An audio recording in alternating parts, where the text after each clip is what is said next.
అందరికీ good afternoon.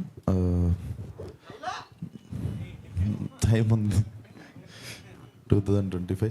So firstly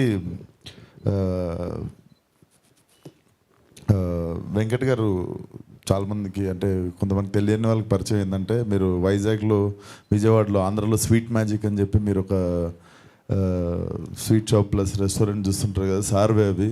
so life అంతా సాఫీగా సాగుతున్నప్పుడు, అంతా వెల్ సెటిల్డ్ ఉన్నప్పుడు, for his son this is the second time he have taken this risk. Palasa అనే cinema కూడా అప్పుడు సార్ వాళ్ళ అబ్బాయి కోసం ప్రొడ్యూస్ చేసి కర్ణకుమార్ గారితో కూర్చొని నాకు దగ్గరగా చూసిన జర్నీ అది. సో చాలా ముచ్చటేసింది సార్. ఇతను వచ్చి ట్రైలర్లో చేయమని అడిగి మా ఫాదరే డైరెక్ట్ చేశాడు అనగానే, so I also come from same like similar kind of home కదా. నాకు తెలుసు మా నాన్న ఎంత ముచ్చట పడుతుంటాడో ప్రొడ్యూస్ చేసినప్పుడు కానీ నాతో ఉన్నప్పుడు. So when he told you directed the film నాకు చాలా బాగా అనిపించింది. అండ్ రక్షిత్ ఒక మాట అన్నాడు, ఇది మా లాస్ట్ ప్రయత్నము. సో ఇది రక్షిత్ ఇక్కడ లాస్ట్ ప్రయత్నం అని మనం అనుకోవద్దు. ఇక్కడ ఓన్లీ వన్ మోర్ టైం ఉంటుంది, లాస్ట్ టైం అన్నది ఉండదు.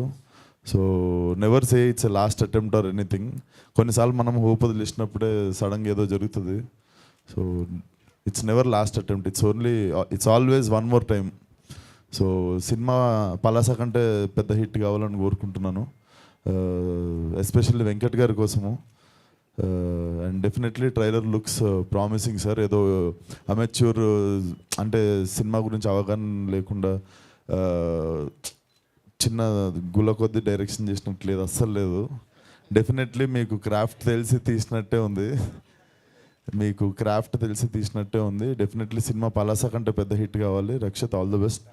And yeah, thank you support చేయడానికి వచ్చిన మీడియా వాళ్ళందరికీ కూడా థ్యాంక్ యూ సో మచ్.